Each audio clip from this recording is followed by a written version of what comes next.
Hey, what is up guys? So some of you may remember this build right here. This is the completely liquid cooled 9900 KS and 2080 Ti build in a case called the Sidearm T1. If you haven't watched that video yet, I would highly recommend you go back and watch that. It'll give you some context of what's going on here, and I do just consider that to be one of the better videos on the channel.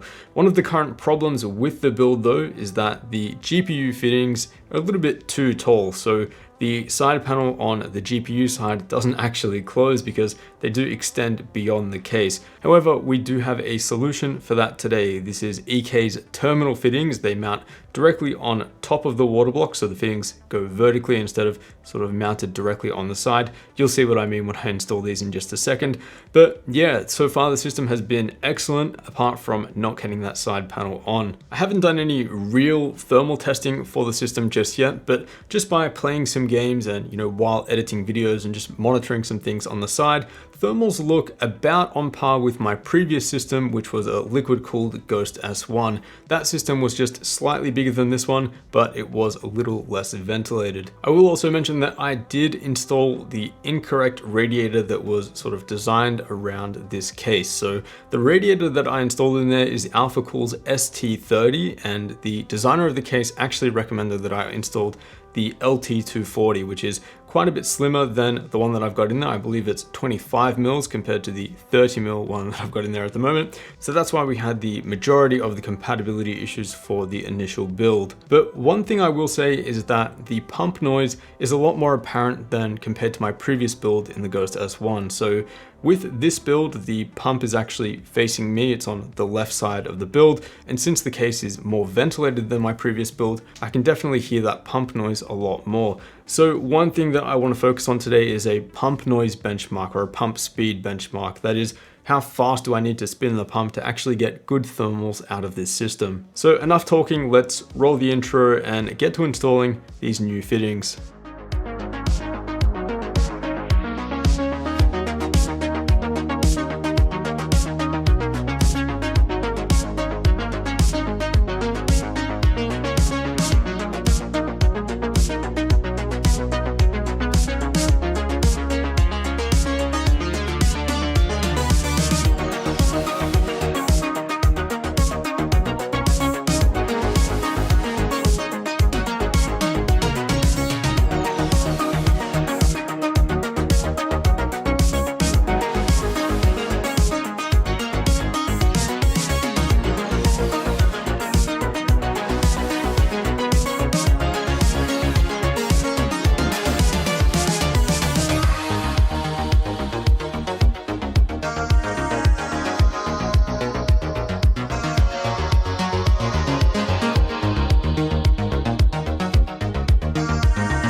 Alright, so the new low profile fittings are finally installed, and I've got to say it feels really good to have this system finally done. After all, it is my personal system that I use for gaming and editing pretty much every single day. The fitting swap itself was pretty easy. I didn't bother draining the entire system, just enough to safely work on the top of the GPU. Using these terminal fittings, we have absolutely zero issues with clearance now, seeing as they mount directly on top of the water block. For the sake of ease though, I did keep the initial barb fittings on the tubing, but regular compression fittings would work here just fine. I did have to change the tubing run from the GPU to the radiator, so let me know what you guys think there. Probably not as clean as I had it initially, but still relatively tidy. But now finally, let's take a look at the thermals, because at the end of the day, we are cramming a ton of power into such a tiny case. So for airflow, we've actually just got two slim Noctua 120mm fans at the top. They're sitting just above the radiator.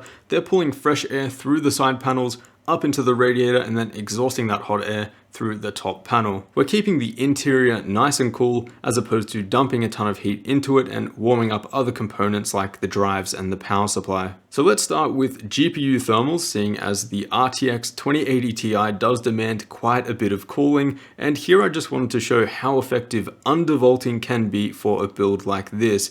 At stock, 2080 Ti's will run at around 1000 millivolts to 1050 millivolts depending on their temperature, but by undervolting the card to around 870 millivolts, we're able to achieve around a 10-degree reduction.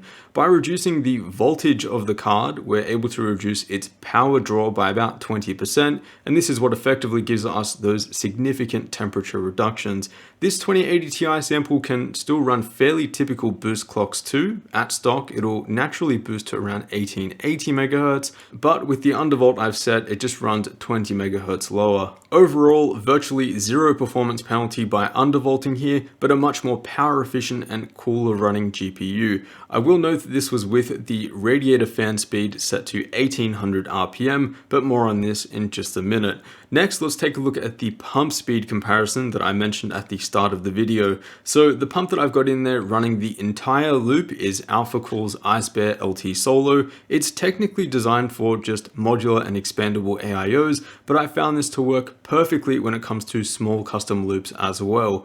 At 2800 RPM, the pump can get a bit audible, especially when the fans aren't spinning that loud, but we see here that even with the pump spinning at its lowest setting, 2000 RPM, there's basically no significant difference in CPU thermals compared to spinning it at max. That's with our 9900 KS running at 4.7 GHz, 1.16 volts in Blender, and after 30 minutes, it levels out to 70 degrees C with the radiator fans at 1500 RPM. I tested GPU thermals here too with the minimum and max pump speed, and seeing as we are pumping a bit more heat into the system here, we potentially do see a difference of about 1 degree C.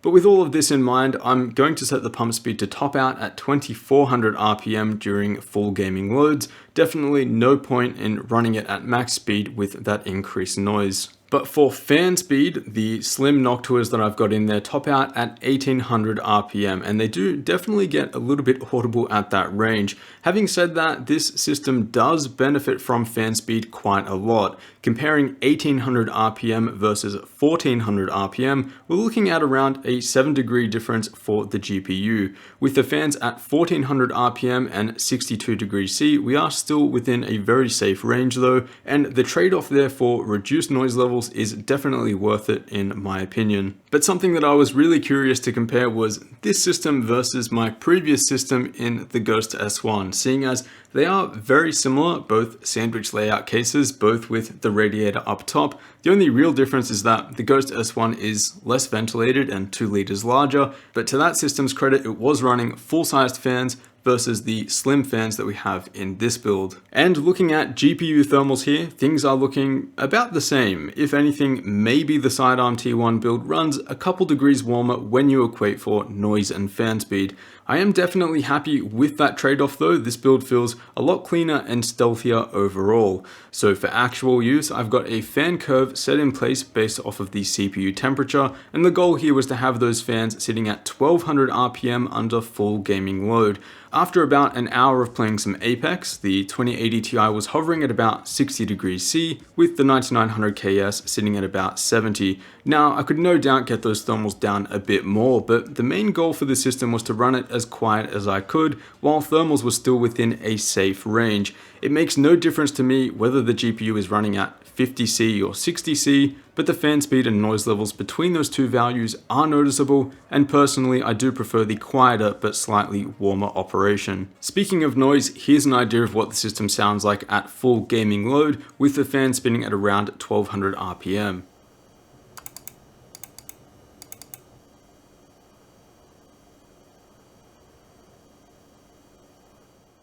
So I measured just below 36 dBA while under full load with the fan spinning at around 1200 RPM, and that is basically silent with headphones on and tuned into a game. It's so quiet that the primary noise of the system actually becomes the electrical noise from the GPU, and that is pretty much unavoidable. For now, I'm really happy with this build. As I said in the initial video, this is probably one of the cleanest builds overall that I have done, and when I called this my endgame build, that's pretty much what this is. This system covers all bases for me in terms of the performance that I need from a gaming and editing machine, while barely occupying any space in my studio at all. There's no doubt that something down the road will eventually replace it as my daily driver, but I have a feeling that probably won't be for quite a while. So I'd love to know your thoughts on this build down below, and if you're interested in any of the parts, may it be the fittings, the tubing, the pump, I will leave those links all down below in the description. As always guys, a huge thanks for watching, and I will see you all in the next one.